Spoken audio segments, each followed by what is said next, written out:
Peace. This is a meat and potato sorcery production starring myself, the Water Alchemist, and today's topic for the occult family is grounded. This may be painful for many, and for others, they've come to this stark realization a long time ago. America is not only finished, but for many who are forced or have come to accept that they must leave this country, they're going to make that incredibly hard. So you don't have to look towards China, where you have to fight to leave that country, or Russia, which are obvious totalitarian and fascist regimes. You can look at the United States. There's a Forbes report that was in June 20th, 2022, Forbes.com, that the people leaving the U.S. it's made like nearly a 4,000% jump. So what this means is between 4 to 10 million people have left the United States and have went to settle in other countries within the last few years. Now, what's some of the reasons that they're doing this? And what are the reasons and the tactics that they're using to keep people here, even though they may have wanted to leave ages ago? Well, let's look at this. First of all, America is not a theocracy. Okay? It's not the theocracy or a government that came upon its formulation via God. It's not what you think it is. Even though Yaldabaoth and the Demiurge have a part to play in it. So, what goes on is this. Let's say you get your degree. You get your degree and you're not going to have the pay that you want or the benefits, but you can get this in another country. And I can name some of the countries you can get this in. Then there's Roe v. versus Wade. So a lot of women made the mistake of thinking that they were untouchable. My body is my right, and it is. Or so you thought. Because we have to study. We study history. When the Nazis came after one particular group, the Jews, people didn't have a problem with it for economic and socio-political reasons. But with any fascist regime, they just don't come after one group, one race. They come after everybody. Look at what the Nazis did. The Jews. Then there was some blacks who happened to be, unfortunately, over there.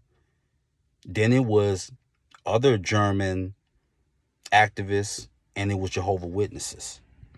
And I say this to say that with child support, and I want people to hear me now and listen carefully. Yes, you to take care of your children.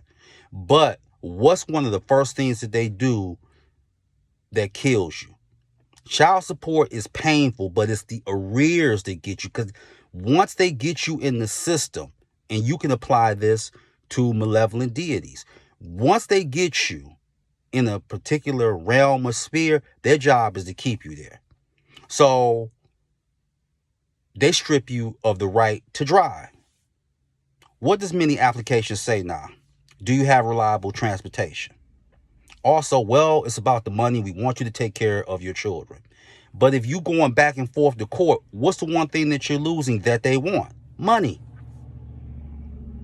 And child support has been deemed unconstitutional. And I can name you 2 states, Minnesota and Georgia. And yet they still do it. They still engage in the practice. And when did it become a felony? In the mid-90s. Who was in office then? Bill Clinton. And what's the Bradley Amendment? Former Nick Bill Bradley, former New York Senator Bill Bradley, which officially made child support a felony. And it transmogrified to what it previously was, which was a misdemeanor. Now, what does this have to do with women? I just gave the template. They never stop with one group.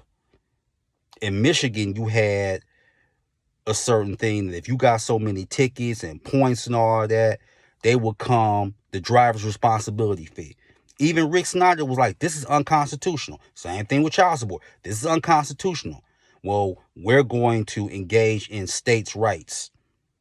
So if you're trying to get an abortion, if the state says no, we can lock up the doctor and we could do something to the person that will push to get it.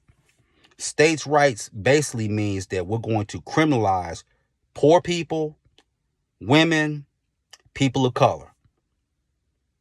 So do your research on what states' rights is. Now, how do parasitic entities come into this? Anytime you're stressed, like women now, there's a 61% baby food shortage because you want to be a mother and feed your child. What do parasites thrive on, as well as the demiurge? Fear, apathy, wanting to commit suicide. Why? Because your auric body, the colors become more vibrant and the scent becomes more pleasurable. Think of it from a human level. Let's say you go to McDonald's. Don't you want your french fries straight out the grease? And it's something about when you go to a buffet and you can just smell the food. Well, you're the food, just on the astral level.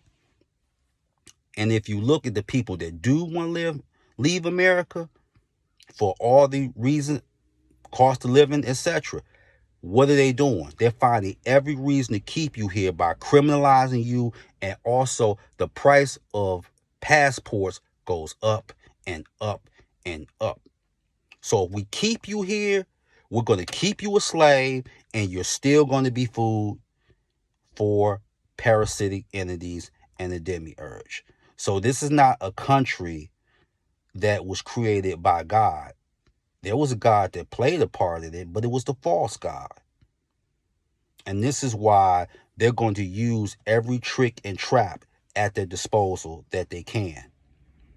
But with any true occultist, no prison, you can escape a prison. It's just how motivated you are. And that's been proven. People have escaped prisons. It's when they want to break your spirit and demoralize you. So that's the thing of being grounded, because they want you on a lower third dimensional vibration. So we win. It's a 2 for 2. You can still be our slave in the workplace, even though you're working a gazillion hours, DoorDash, etc. You got to have at least 3 sources of income to make it in America now. And then you can be food for the demiurge or other parasites. So we winning. Or are they? So with that, that is your meat and potato sorcery for the day. I am the Water Alchemist. Be water, my friends. Peace.